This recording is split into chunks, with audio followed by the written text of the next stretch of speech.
유압 회로에서 사용되는 카운터 밸런스 밸브와 이 밸브를 이용을 해서 만드는 배압 설정 회로에 대해서 설명을 하겠습니다. 먼저 카운터 밸런스 밸브에 대해서 설명을 할 텐데요. 제가 미리 이제 카운터 밸런스 밸브의 기호를 여기 그려놨습니다. 기호를 보면 카운터 밸런스 밸브의 기호를 보면 마치 릴리프 밸브하고 체크 밸브를 병렬로 연결을 해놓은 기호가 되겠습니다. 이 전체가 카운터 밸런스 밸브의 기호가 되겠고요. 이 카운터 밸런스 밸브는 언제 사용을 하는 거냐면 이제 회로에서 배압을 만들 때, 배압을 필요로 할 때 쓸 수 있는 회로가 되겠습니다. 그러면 배압이 뭐냐? 배압은 이 공유압 회로에서 어떤 밸브나 아니면 어떤 기기에서 유체가, 즉 압축공기나 작동류가 배출될 때 가지는 압력을 배압이라고 하는 것이고요. 쉬운 개념으로 접근을 해보면 배압은 어떤 저항의 개념으로 볼 수가 있겠습니다. 그런데 이런 공유압 회로에서 저항이 있다라는 것은 그렇게 좋은 개념은 아니거든요. 그래서 우리가 이제 배압을 낮추는 이런 그 회로들을 구성을 하게 되는데 어떤 경우에는 이 배압을 우리가 일부러 만들어 줄 필요도 있습니다. 그럴 때 이 카운터 밸런스 밸브를 쓸 수가 있겠고요. 기호는 아까 얘기한 대로 릴리프 밸브하고 체크 밸브를 조합한 기호고, 이 카운터 밸런스 밸브가 어떻게 이용이 되는지는 이 회로를 보면서 설명을 하면 될 것 같습니다. 제가 이해를 돕기 위해서 미리 실린더를 이렇게 거꾸로 매달려 놓은 이런 자세로 그려놨고요. 유압 펌프와 모터가 펌프를 돌려서 기름을 토출을 하고 이 회로에 최고 압력을 설정을 하는 릴리프 밸브를 설치를 해놨고, 그리고 이 실린더를 전후진시키기 위해서 4포트 3위치 양솔레노이드 밸브를 이용을 해서 회로를 구성을 해놨습니다. 이 회로는 이제 왼쪽에 솔레노이드를 온시키면 실린더가 전진을 하고, 오른쪽 솔레노이드를 온시키면 실린더가 이제 후진, 즉 상승을 시키는 회로가 되는 간단한 회로가 되겠고요. 이제 이 회로에 문제점이 있는데요. 문제점을 살펴보면 만약에 왼쪽 솔레노이드를 온시켜서 실린더를 전진시킬 때 실린더가 전진하면서 빠지는 작동류가 지금 탱크로 흘러가게끔 회로가 구성이 되어 있기 때문에 이쪽 라인에는 부하가 거의 없다라고 봐도 되겠죠. 네. 이 상태에서는 실린더가 전진할 때 어떤 문제가 생기냐면, 보통 이런 다른 책들이나 이런 곳에서는 이렇게 얘기를 하죠. 자중에 의해서 실린더가 낙하를 한다. 즉 중량물이 지금 매달려 있기 때문에 빠지는 쪽에는 저항이 없고 들어가는 쪽에 기름이 들어가면 이게 그냥 급격하게 하강을 할 수가 있습니다. 네. 현장에서 이런 경우가 생기면 큰 사고가 일어날 수 있겠죠. 그래서 이런 문제점을 방지할 때는 일부러 배압을 만들어주는 거예요. 실린더가 전진하면서 빠지는 라인에 배압을 만들어주는 거고, 그렇게 배압을 만들 때 이 카운터 밸런스 밸브를 설치를 하면 되는 겁니다. 그러면 이 카운터 밸런스 밸브를 이제 배압을 만들기 위해서 설치를 해보면 이렇게 설치가 될 수가 있습니다.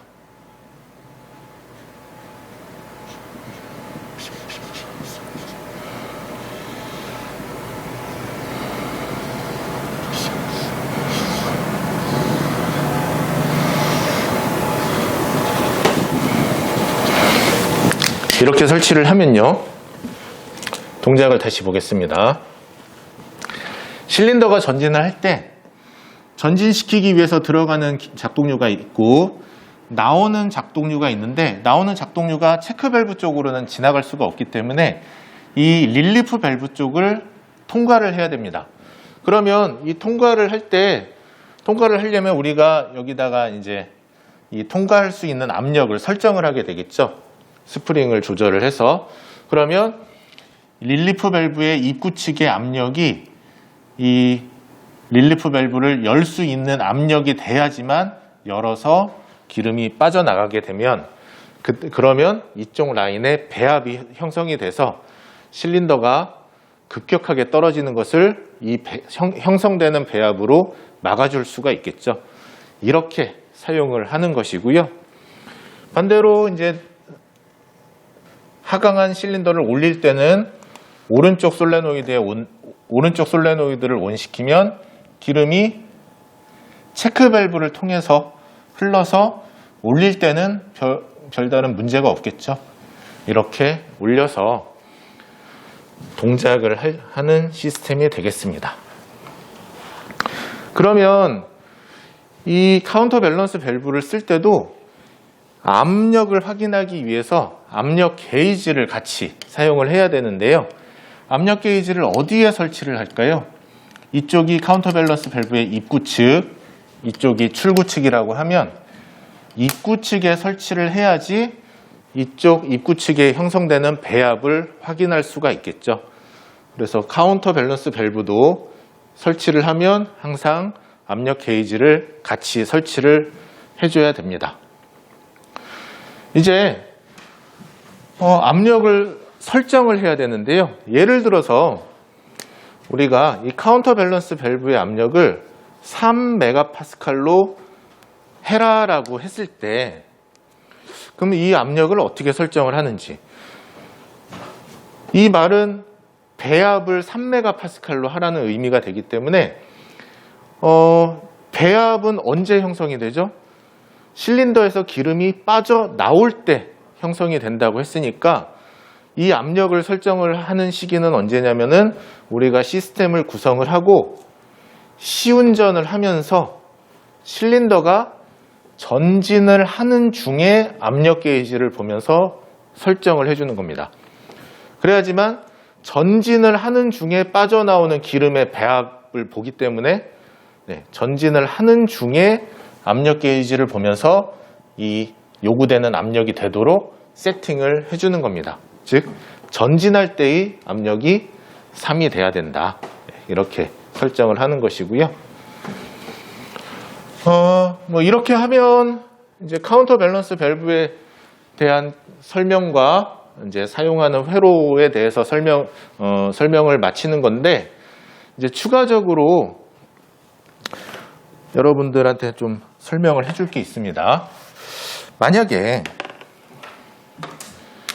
릴리프 밸브의 최고 압력, 그러니까 이 회로의 최고 압력을 4메가파스칼, 그리고 카운터 밸런스의 압력을 4메가파스칼로 하면 이 실린더는 전진을 할 수 있을까요? 못할까요? 일단은 동일한 압력에서는 전진을 합니다. 그러면 여기를 만약에 5메가파스칼로 설정을 한다. 그러면 실린더가 전진할 때 배압이 이쪽에 5메가파스칼이 걸리면 이쪽은 어떻게 될까요? 이 실린더는 어떻게 될까요? 움직일 수 있을까요? 못 움직일까요? 그거는 확인을 해봐야 됩니다. 움직일 수도 있고 안 움직일 수도 있어요.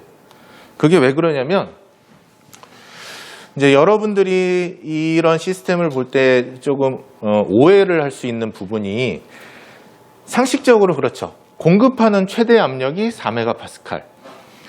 이쪽 반대편에 배압이 5메가파스칼이면 저항의 압력이 높기 때문에 이쪽이 4가 걸리고 이쪽이 5가 걸리면 전진을 못하겠네라고 상식적으로 그렇게 생각을 할 텐데요. 할 수도 있습니다. 그게 왜 그러냐면 이제 실린더라고 하는 것은 우리가 압력을 공급을 받지만 실린더가 움직이는 것은 힘으로 움직여요. 힘. 우리가 이제 힘을 F라고 표현을 할 때 F는 PA라고 해요. 그러면 이 P는 압력이 되고 A는 면적인데 어떤 면적이냐면 실린더에서는 이 실린더를 전진시키는 측에는 헤드 측의 원의 면적이 되는 거고, 그러면 이걸 그려보면 이쪽에 압력이 작용하는 면적은 내부의 내경, 피스톤의 원의 면적이 되고, 이쪽에서 압력이 작용을 할 때 만들어지는 힘은, 작용하는 압력은 원의 면적에서 요 로드경의 면적을 뺀 만큼의 작용을 합니다. 그러면 면적이 이쪽이 더 크죠. 그럼 여기 이 수식에서 현재 지금 만약에 동일한 압력이 걸려 있다라고 했을 때는 면적이 크면은 이 실린더가 움직이는 힘이 더 크게 됩니다. 그러면 어떻게 되겠어요? 만약에 아까처럼 4MPa 여기도 4MPa이 작용을 하고 이쪽도 4MPa이 작용을 하면 동일한 압력이 작용을 하더라도 전진하려는 힘이 더 커서 전진이 되는 거고요. 만약에 5MPa이면 계산을 해봐야 되겠죠. 그렇죠? 이쪽에 5MPa일 때 만약에 후진시키려는 힘이 더 크고 더 크다면 전진을 안 할 거고, 5MPa 이쪽에 배합이 작용을 해도 전진시키려는 힘이 더 클 수도 있고, 그래서 이런 경우는 계산을 해봐야 됩니다. 여러분들이 제가 얘기하고 싶은 거는 실린더에 동일한 압력이 전진측과 후진측에 작용을 하면 이 면적비에 의해서 전진을 하고 후진을 하는 이런 추력이 결정이 되게 되는 겁니다. 즉 압력에 따라서 압력이 크기 때문에 전진 못하겠네, 이런 건 아니에요. 네. 근데 일반적으로 만약에 봐도 예를 들어서 이쪽이 압력이 더 크다, 그럼 전진 안 하겠죠. 네, 대략 봐도. 네. 그럼 여러분들이 좀 실수를 하는 경우가 또 뭐가 있냐면, 만약에 이 카운터 밸런스 밸브가 압력이 높게 형성이 되어 있는 상태에서 여러분들이 이 밸브를 설치를 하고 솔레노이드를 온 시켰을 때 당연히 안 움직이겠죠. 이쪽을 너무 높게 설정을 해버리면. 그러면 여러분들은 이 카운터 밸런스 밸브가 사용이 됐으니까 이 압력이 너무 높게 설정이 돼 있어서 안 움직이는 거구나 라고 이해를 하면 좋겠는데, 제가 볼 땐 그렇지 못한 경우가 조금 더 있었던 것 같아요.